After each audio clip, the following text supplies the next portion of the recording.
Olá, queridos irmãos, a paz a todos, que Deus abençoe no nome do Senhor e Salvador Jesus. Queridos, eu estou aqui na igreja e queria compartilhar algo no seu coração. Muitas pessoas, elas perguntam, para que na igreja?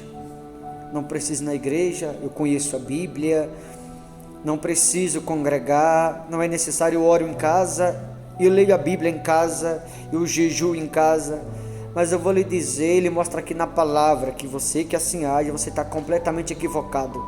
Olha o que diz no livro dos Hebreus 10:24, o porquê que é necessário congregar, o porquê que é necessário estar na igreja, na presença de Deus. Diz assim: consideremos-nos também uns aos outros, para nos estimularmos ao amor e às boas obras, né?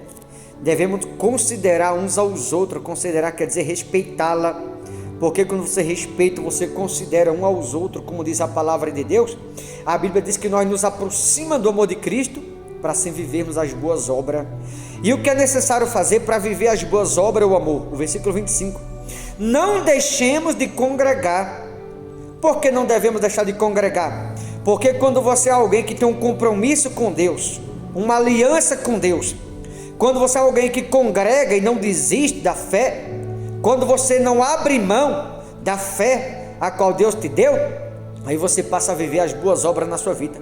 Por isso devemos congregar para viver o amor de Cristo e as boas obras, como disse, né? Para nos estimularmos ou nos aproximarmos ao amor e às boas obras. Não deixemos de congregar. Por que não devemos deixar de congregar? Para que assim possamos viver o amor de Cristo, como também as boas obras, ou seja, as promessas. Em outras palavras, se você quer viver as promessas, você não pode deixar de congregar. Por isso a promessa não tem se cumprido na vida de muita gente, porque há pessoas que estão desanimando na fé, há pessoas que estão desistindo, há pessoas que estão jogando a toalha, ou precisamente abrindo mão da promessa. Quando você deixa de congregar, você está abrindo mão da promessa. E óbvio que alguém que abre mão da promessa, de que maneira a promessa vai se cumprir na vida daquele alguém? Por isso a recomendação bíblica: não devemos deixar de congregar para viver o amor de Deus, as boas obras. Em outras palavras, quando você pega firme com Deus, tem um compromisso, uma aliança com Ele, você vive as boas obras na sua vida, ou na sua vida as promessas de Deus se cumprem.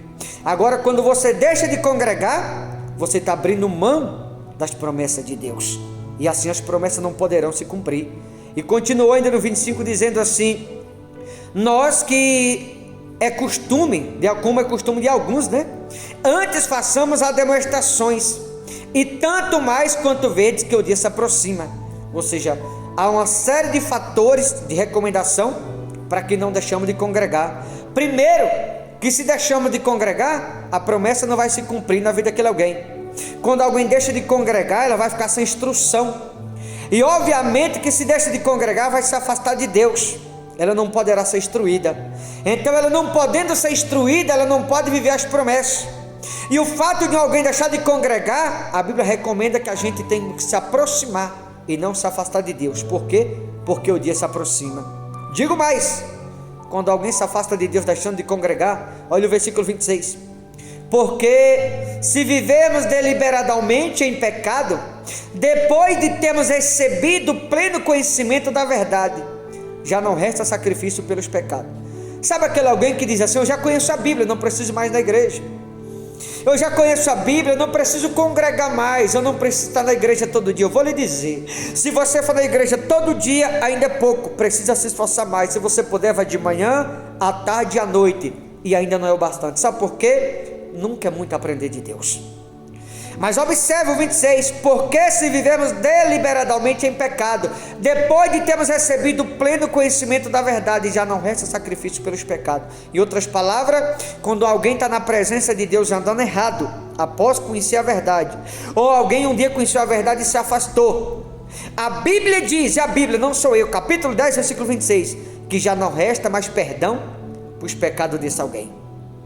Então volte correndo para os braços de Jesus, volte correndo para a presença do Pai, volte correndo o mais que você puder, não fique distante nem mais um minuto, porque a Bíblia é muito clara: alguém que está andando errado na presença de Deus, esteja dentro ou fora da igreja, já não há mais perdão para os pecados desse alguém. Por quê? Porque conheceu a verdade um dia e rejeitou, conheceu a palavra um dia, mas não fez questão de obedecê-la, conheceu um dia a verdade, mas continua andando no engano do mundo. Então volte o quanto antes. Talvez ainda haja perdão por seus pecados. Talvez Deus ainda volte atrás e tenha misericórdia da sua alma. Tá bom, queridos? Eu vou ficando por aqui, mas que você possa entender, quando alguém se afasta ou está na presença de Deus andando errado, não há mais perdão para esse alguém. Tá bom? 10:26 de Romano está escrito. Deus abençoe. Forte abraço a todos, em nome de Jesus.